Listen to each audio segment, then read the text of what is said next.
Is it already time for the Denver Broncos to move on from Nathaniel Hackett and maybe even Russell Wilson? We talk about that. The Green Bay Packers big win over the Miami Dolphins and Minnesota Vikings with another crazy finish, and more coming up next year on this edition of Locked On NFL. You are Locked On NFL, your daily NFL podcast. Part of the Locked On Podcast Network, your team every day.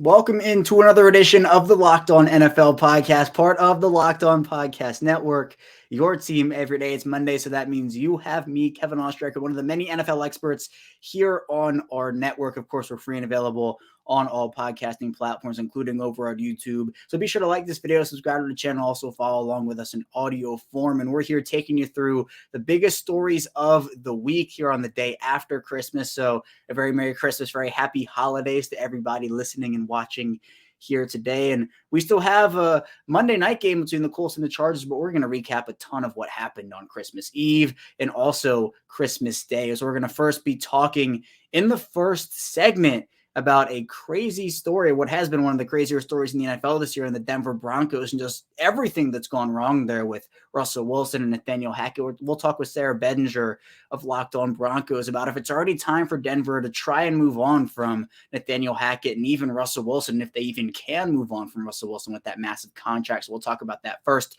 Then in the second segment, we'll talk with Peter Bukowski of Locked On Packers about a team that is trying to fight their way into the playoffs and picked up a big Week 16 win over the Dolphins to keep their playoff hopes alive. And then finally, we'll stay in the NFC North and move over to Luke Braun of Locked On Vikings as we talk about the Vikings and that crazy finish. Another crazy finish for the Vikings, a 61-yard Greg Joseph field goal. We'll talk about that and the Vikings' potential prospects at the number 1 seed. So first, let's dive into our conversation with Sayre Bedinger of Locked On Broncos about what is going on in Denver. Well, it wasn't the best performance on Sunday for the Denver Broncos, and that's putting it pretty lightly. They lose to the Los Angeles Rams on Christmas Day, 51-14. Here to talk about the Broncos, what's next for the team, is Sayre Bedinger, one of the hosts over at Locked On Broncos. And Sayre, let's first start with this game. I mean, obviously not a lot has gone right for Denver this year. What went wrong in this one?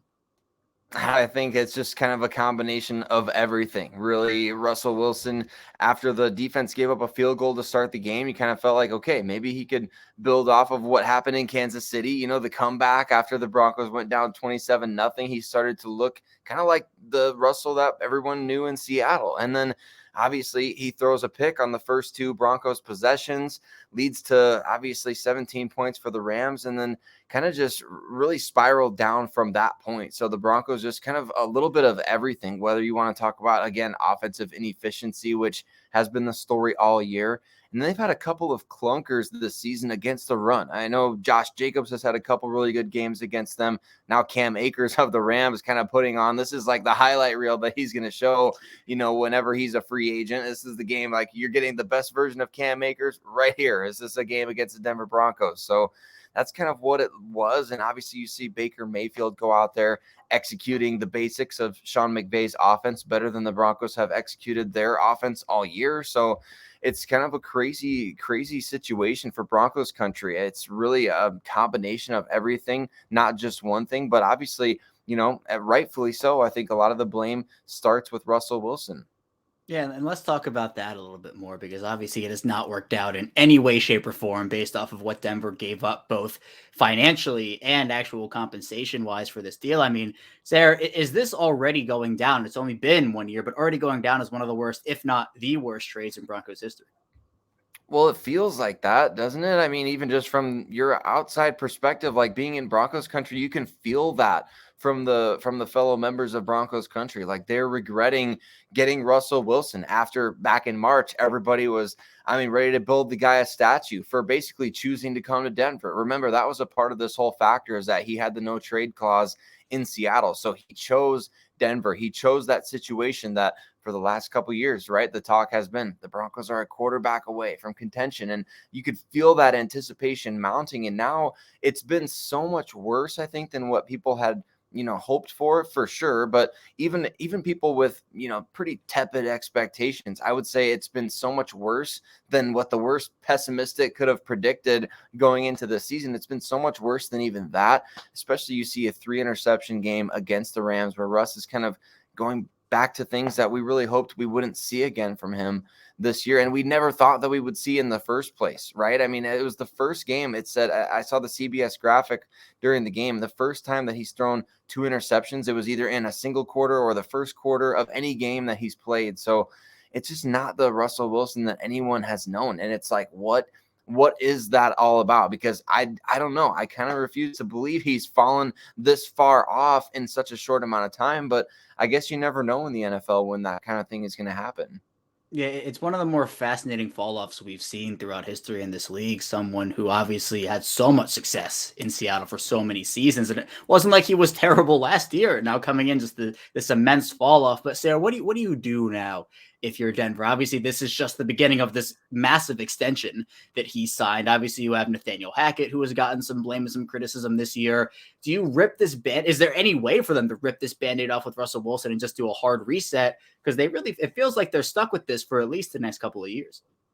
It does. I feel like they're going to kind of explore every avenue. And when I say they, I'm obviously talking about the new ownership group of the Denver Broncos, right? $4.65 billion this ownership group bought the team for. And I was thinking about this, during the game. I'm watching it with my family on Christmas Day, right? And I'm embarrassed. Like, I'm embarrassed because not everyone in my family is a Broncos fan, but this is like the one time a year we come together and we watch a Broncos game together. And I'm sitting there embarrassed. I can only imagine, like, what is the ownership group who spent $4.65 billion?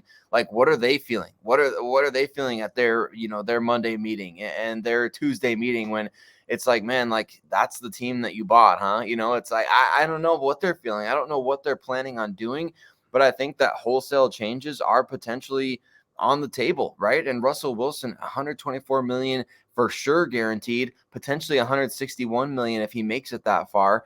I mean, I don't know how do you rip off that Band-Aid? Does simply having a ton of cash in your pockets as an ownership group, does that allow you to be able to say, all right, you know what, it was so bad, we're gonna start from scratch, right? I don't know what kind of, like, I don't know what that flexibility is like as an ownership group in the NFL. Or do you stick with it and say, hey, let's see if changing the coach helps. Let's see if maybe do we need to give a head coach with general manager powers? Do we need to move on from GM George Payton?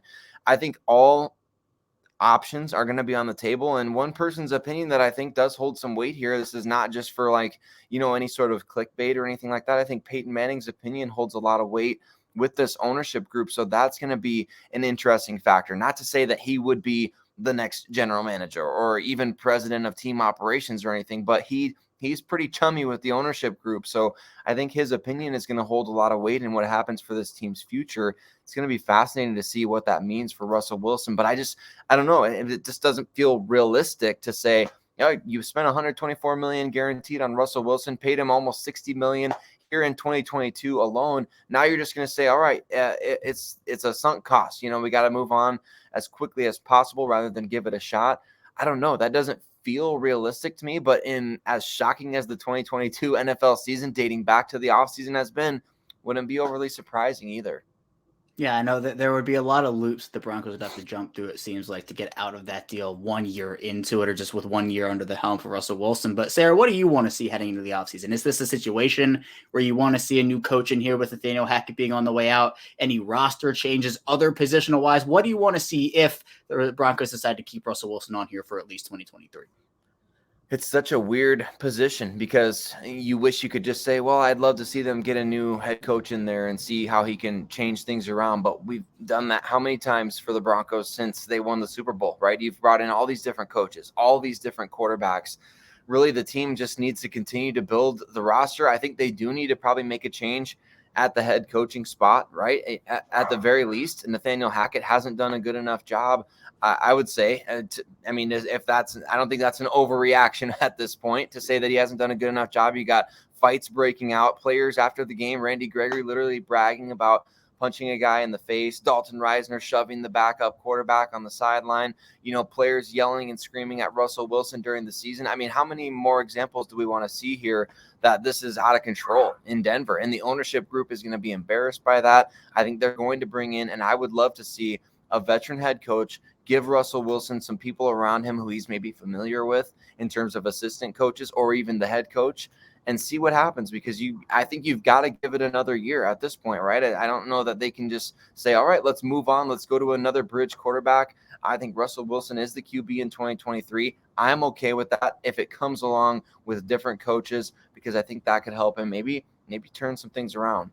Yeah, well, there's certainly a lot to turn around in Denver right now. And for more on the Broncos and everything relating to the team, be sure to follow the Locked On Broncos podcast and subscribe on YouTube, part of the Locked On Podcast Network. Sarah, I appreciate you. Thanks so much. Plenty of storylines for Denver now as they move into their off season, and whether they will try to move on from Nathaniel Hackett, whether they will try to move on from Russell Wilson, and so many more. But coming up in our second segment, we will be diving into the Green Bay Packers with Peter Bukowski of Locked On Packers. So don't go anywhere. Still a ton to dive into here on Locked On NFL. But first, this episode is brought to you by PrizePicks. And in fantasy, I had a run.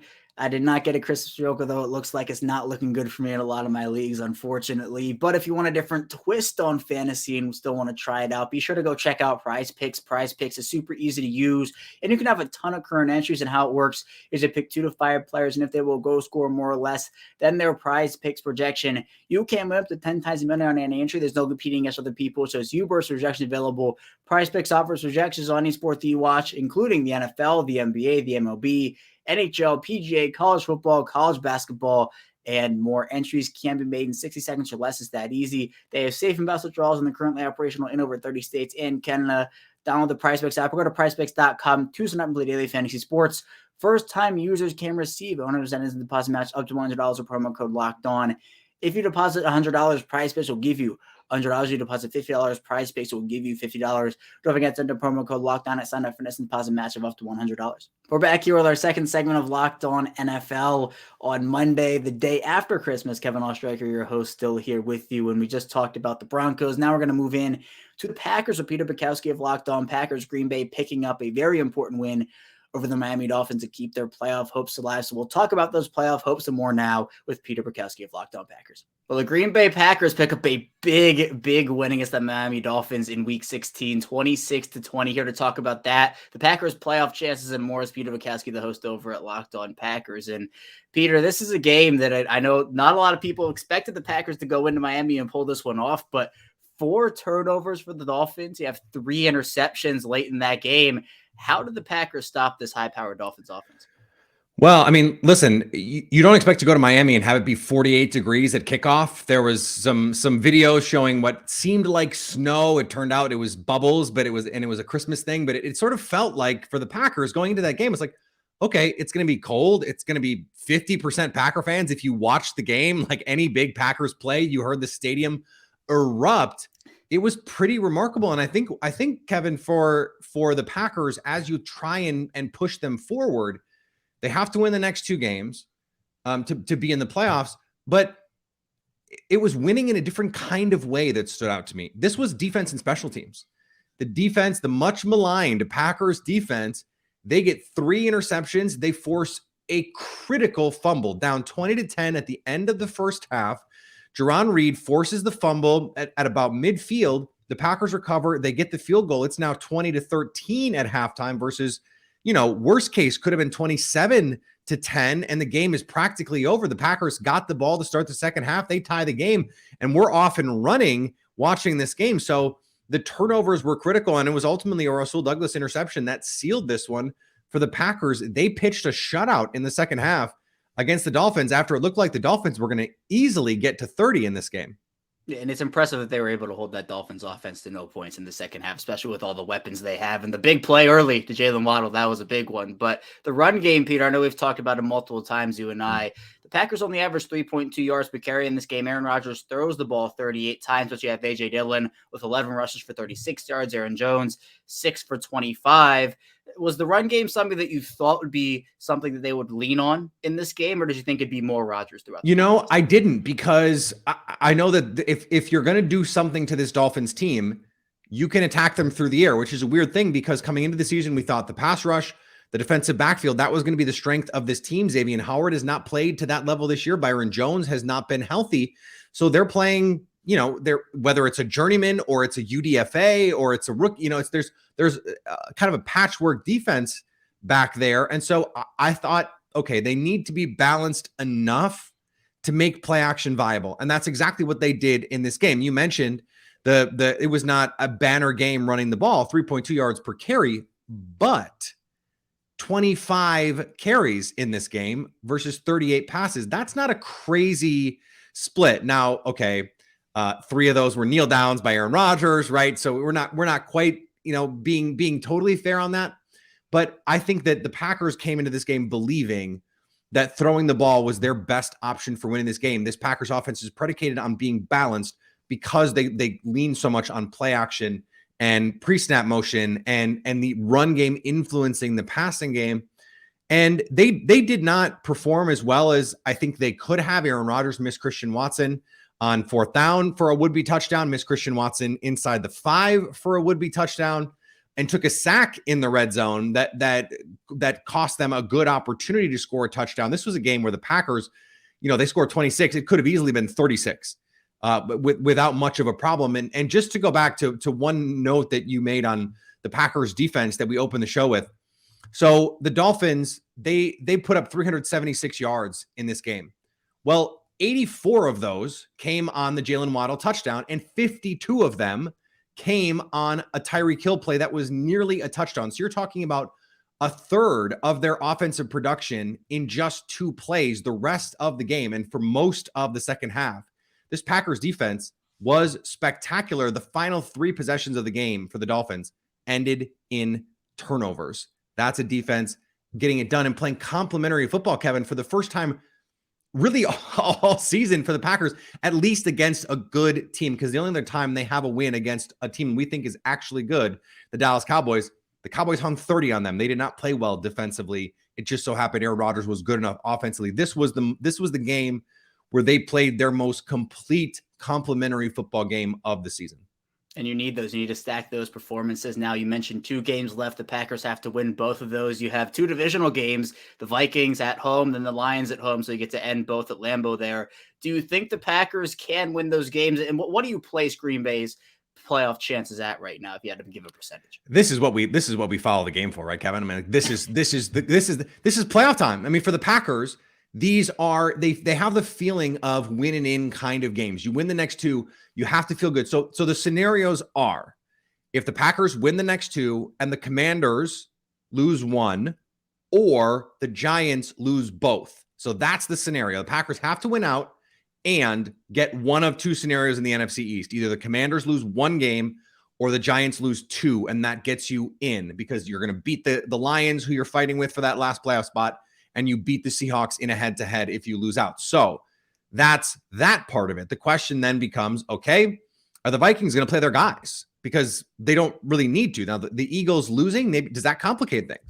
Because now the Eagles, they're still 1 game away from clinching that 1 seed, but the Vikings could still be playing for that 1 seed. The Eagles, we don't know if Jalen Hurts is going to play, right? They could, is it crazy that they would lose their next 2 games? I don't think it is. So the Packers also want the Commanders to have to play for something in week 18 because the Giants and the Commanders both play the Eagles and the Cowboys in week 18. So you want those games to mean something. For the Packers, depending on what models you look at, if the Packers win out, they have an over 80% chance of getting in. It's basically if they win out, they're in. Now, the hard part is winning out, right? They lost to the Vikings in week 1.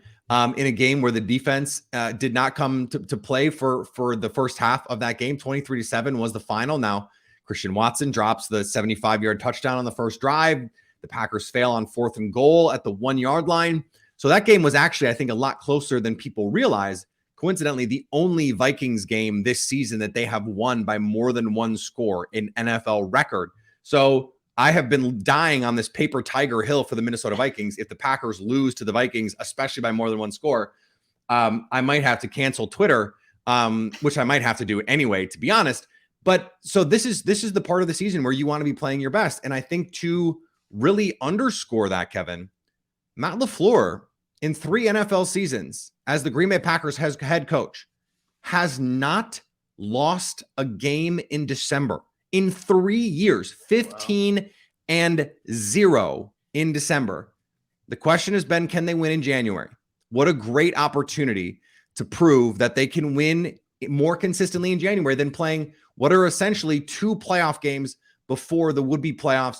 And wouldn't they love, absolutely capital L love, not Jordan, to go and be the 7 seed after beating Minnesota in week 17, to go to Minnesota for a 2-7 matchup in the first round and have an opportunity to prove once and for all, sorry, Luke Braun, that the Vikings are in fact paper tigers, which they are.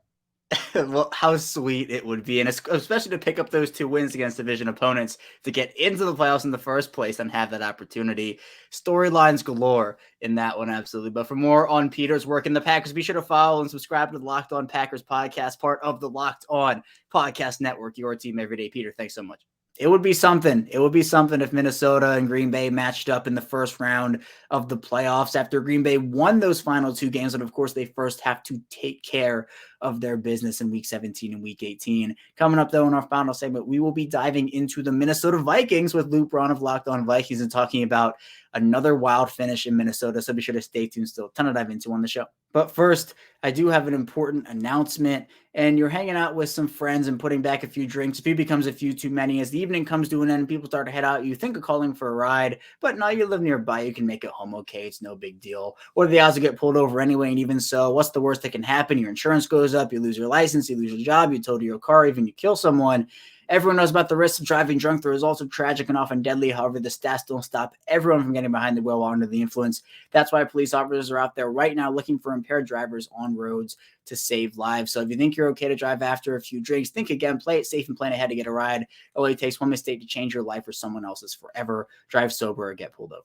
We are back rounding out Locked On NFL here on Monday. Kevin Ostraker, your host, still here with you. And again, thank you so much for making Locked On NFL your first listen of the day. Be sure to make your second listen of the day Locked On Sports Today. The biggest stories around the sports world in 20 minutes or less, plus instant reactions, game recaps, and Locked On's take of the day. Locked On Sports Today available on YouTube and wherever you get your podcast. But now we're going to talk with Luke Braun of Locked On Vikings a bit about their crazy game against the New York Giants in Week 16. Also, there are chances at the number 1 seed and potentially that round 1 matchup with the Packers if everything falls a certain way. So let's dive into that now. Well, there's something about the Minnesota Vikings and playing on Saturday and having crazy finishes. It happened again in Week 16. You got a 27-24 last-second win on the leg of Greg Joseph, a 60-plus yard field goal as time expired to end this one. Luke Braun of Locked On Vikings is here to break it all down with me. And Luke, I'll first want to get your reaction. What is going through your mind as Greg Joseph comes up and kicks a field goal in a situation where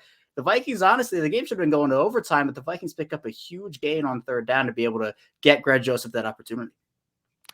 Yeah, so it was great. It was one of the first games in a long time I got to watch with my mom and my stepdad because I live out of state, so I don't get to watch a lot of games with them. And what a great one for it to be, right? This nice, close back and forth game. And the whole time I was kind of, but my stepdad was being extremely positive. Like, this will be a touchdown. You know, this is going to be, and he was like calling it too. Like he said, no, we're going to have a touchdown on this play. And it was the TJ Hawkinson, like really cool one on that wheel route. And I was going at 61 and I was like, I watched this dude in camp hit 55, 56, 57, and people were really excited. And then we watched Greg Joseph miss from 54 plus like 5 times this season. And he's never made more than 56 in his career. And there's never been any Viking kicker that has made from over 56 in the entire history of the franchise. I'm going, there's no way. This is fine. They'll go up, they'll try to kick this. It'll be, way wide and we'll go to overtime. I'm like, there's no way. And my stepdad's going, no, they're going to make it. And sure enough, it goes in and he's like, what did I tell you? So there you go. I'm sure everybody had some kind of experience like that where there's somebody being negative, somebody being positive, but I couldn't be happier to be wrong. Yeah, a Christmas real cool in every sense of it, as we now have another one. Actually got a good thing out of a kicker. Yeah, right. Cool. They got multiple good things from this weekend as the Eagles lose. So now there is still a chance that the Vikings can actually get the 1 seed. Now, a lot does hinge on Philadelphia, but the Vikings also have to get their job done their own way. Right. What's your take, Luke, on the 1 seed? Is it something that you would like the Vikings to have that first round? I know there are people on both sides of it where some people are very superstitious about the extra week of rest is not good for the players, but other people, they want that bye because it obviously is very valuable with the NFL where everybody's beat up this time of year.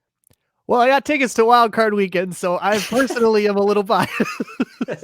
No, of course I want the Vikings to get the bye, right? Like my own. Well, I don't personally, but of course it's better for the Vikings to get the bye. But I still kind of feel like it's pie in the sky a little bit because the Eagles would have to lose against both the Saints and I think that who do they have week 18? Is it the Giants? I think it's the Giants. Yeah, the Giants. Yeah, and the Giants are a reasonable enough team, and maybe they can give Philadelphia a run for their money. I don't really believe in the Saints yet. I mean, you can listen to Ross talk about it. I don't think that they're the sudden juggernaut or anything like that. And the Vikings have to win out too, and that's 2 divisional road games.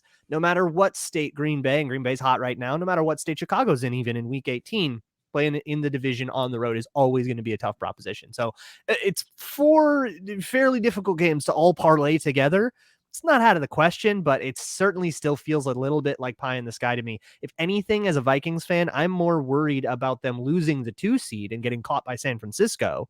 And then in the event that both they and San Francisco win Wild Card Weekend, that's not a home game anymore. And that's, if anything there is to worry about for me, it's that. But the Vikings are not worried about that at all. They have already kind of said, and even said out loud in press conferences, that they are way less worried about seeding than they are about entering the playoffs healthy. So they did this in the Giants game a little bit. They had Eric Kendricks on a snap count. He was playing kind of limited hurt a little bit. They used rookie Brian Asamoah. They wanted to get him some run anyways. Harrison Smith was on a pitch count. They used a little more Alexander Madison over Dalvin Cook. So they're already starting to kind of get a little preseason-y with these games because it's like 2nd or 3rd seed is just not nearly as important to them as being healthy and being ready for the actual games.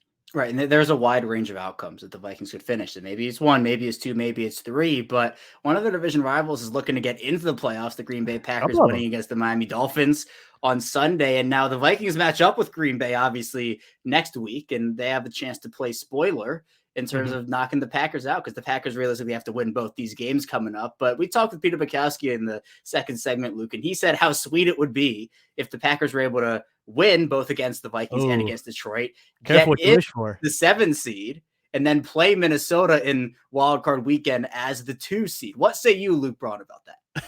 How the shoe is on the other foot. I remember last year around this time talking to Peter in our crossover. The Vikings were more or less eliminated, but they still had an outside shot at the 7 seed. They were kind of in this similar spot to the Packers where they needed to win out and get a bunch of help.